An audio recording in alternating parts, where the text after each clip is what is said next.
ಇಷ್ಟೆಲ್ಲ ರೇಟ್ ಜಾಸ್ತಿ ಮಾಡ್ತಾ ಇದ್ದಾರೆ. ಈಗ ನಾವು ಕೊಟ್ಟಿದ್ದೀವಿ 19 ಪಾಯಿಂಟ್ ಕೊಟ್ಟಿದ್ದೀವಿ, ಅವು ಸ್ಟೇಟ್ನವೆಲ್ಲ.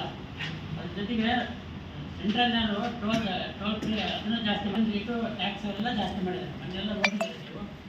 ಜೊತೆಗೆ ವಿದೇಶಿ ಶಿಕ್ಷಣ, ವೀಸಾ ಶುಲ್ಕ, CNG ಮೇಲೆ ತೆರಿಗೆ, ಎಷ್ಟು ದಿನ ಎಲೆಕ್ಟ್ರಿಕ್ ವೆಹಿಕಲ್ಗಳು ಜಾಸ್ತಿ ಆದರೆ ಪೊಲ್ಯೂಷನ್ ಕಂಟ್ರೋಲ್ ಆಗುತ್ತೆ ಅಂತ ಅನ್ನೋ ಉದ್ದೇಶದಿಂದ ಸಪೋರ್ಟ್ ಮಾಡಿದ್ರು. ಈಗ ನೋಡಿದರೆ ಅವೆಲ್ಲ ತೆಗೆದುಬಿಟ್ಟಿದ್ದಾರೆ. ಅವಕ್ಕೂ ಕೂಡ ಎಲ್ಲಕ್ಕೂ ಟ್ಯಾಕ್ಸ್ ಹಾಕ್ತಾ ಇದ್ದಾರೆ. ಪೆಟ್ರೋಲ್ ಜಾಸ್ತಿ, ನಿನ್ನೆ ಅಂತ ಡೀಸೆಲ್ 2 ರೂಪಾಯಿ ಜಾಸ್ತಿ ಮಾಡಿದ್ದಾರೆ. ಮುದ್ರಾಂಕ ಶುಲ್ಕ, ಸ್ಟ್ಯಾಂಪ್ ಡ್ಯೂಟಿ ಕೂಡ ಜಾಸ್ತಿ ಮಾಡಿ ಎಲ್ಲ ರಿಜಿಸ್ಟ್ರೇಷನ್ ವ್ಯಾಲ್ಯೂನೂ ಜಾಸ್ತಿ ಮಾಡಿದ್ದಾರೆ. ಇದರಿಂದ ಯಾರು ಆಸ್ತಿ ಖರೀದಿ ಮಾಡೋದು ಎಲ್ಲದಕ್ಕೂ ತೊಂದರೆಗಳು ಮಾಡಿದ್ದಾರೆ. ಆಸ್ತಿ ಮೇಲಿನ ಮಾರ್ಗಸೂಚಿ ಗೈಡ್ಲೈನ್ಸ್ ವ್ಯಾಲ್ಯೂ ಕೂಡ ಜಾಸ್ತಿ ಮಾಡಿದ್ದಾರೆ. ಮೂರನೇದಾಗಿ ವಾಹನಗಳ ರಿಜಿಸ್ಟ್ರೇಷನ್ ಶುಲ್ಕ ಅತ್ಯಂತ ದುಬಾರಿ ಮಾಡಿದ್ದಾರೆ.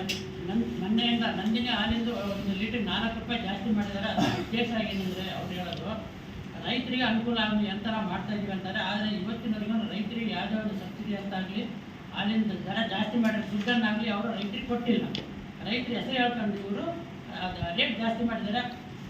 ಒಂದೊಂದು ಹೋಟ್ಲಿಗೆ ಹೋದರೆ ಟೀ 2 ರೂಪಾಯಿ 3 ರೂಪಾಯಿ ಜಾಸ್ತಿ ಮಾಡಿದ್ದಾರೆ. 1 ಲೀಟ್ರ್ ಹಾಲಿಗೆ 10 ಲೋಟ ಟೀ ಆದರೆ 40 ರೂಪಾಯಿ ಬರ್ತದೆ. ಇವ್ರಿಗೆ 4 ರೂಪಾಯಿ ಜಾಸ್ತಿ ಮಾಡಿದ್ದಾರೆ ಅಂತ ಹೇಳ್ತಾರೆ.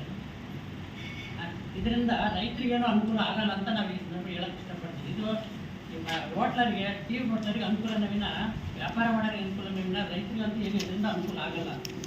ಅದೇ ರೀತಿಯೇ ಸರ್ಕಾರಿ ಕಾಲೇಜುಗಳು, ಪಾಲಿಟೆಕ್ನಿಕ್ ಇಂಜಿನಿಯರಿಂಗ್ ಕಾಲೇಜುಗಳ ಮುಖಾಂತರ ವ್ಯಾಸಂಗ ಶುಲ್ಕವನ್ನು ಕೂಡ ದುಬಾರಿ ಮಾಡಿದ್ದಾರೆ.